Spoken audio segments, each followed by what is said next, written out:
Assalomu alaykum. Bugun bizning ikkinchi guruhimizga sirli sandiq metodi asosida dengiz jonivorlari mavzusida loyiha tayyorlash mavzusi tushdi. Biz guruhimiz bilan birgalikda mana shu narsalarni ifoda etdik. Dengiz jonivorlari. Suvsiz hayot yo'q deganlaridek, dengizda ham mana shunday jonivorlar yashaydi.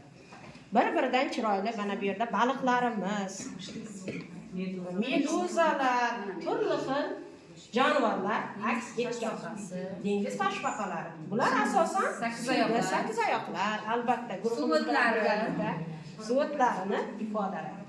Bular asosan dengizda yashashadi. Bizga juda ham katta foydalari juda ham ko'p.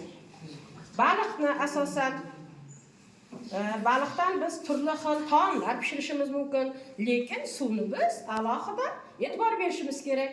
Asosan bolajonlar suvlarni iflos qilmasligimiz kerak. Chunki bular jonivorlar suvda yashashadi. Bizga juda ham kerak. Suvni asrasak, tabiatni asraymiz. Tabiatni yil bilamiz, atrof muhitni, tabiatni asrashida. Biz tabiatimizni albatta mana shunday go'zal asrab, yangi avlodga mana shunday o'tkazishimiz kerak. Marhamat, do'stlarimiz, fikrimizni albatta almashamiz. Marhamat. Kreativ yondashish kerak edi bunga. Kreativ yondashish hozir chiqayotgan kitoblar endi chiqadi deyildi. Tashkil qilinyapti ekan. O'sha ochilganda harakatli nimalar, erta qahramonlar ham harakat. Shuning uchun biz mana bu to'lqinlarni harakatlanayotgan turg'izib, to'lqinni shunday qilishga qaror qildik. Mana yopsangiz ham, bunday qilsa ham ko'rinib turadi to'lqinlar. Ham qiziqarli, o'quvchilarga qiziqarli. Juda chiroyli.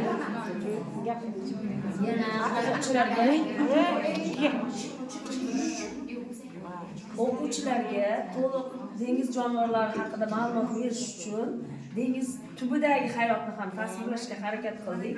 Suv o'tlari, mana hattoki baliqlarimiz nafas olayotganda chiqayotgan havo ham ko'rinib turibdi.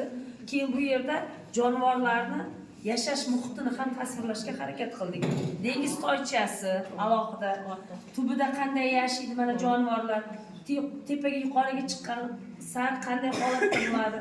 Bolalarga mana shu tushuncha berish uchun shu holatda tasvirlanadi.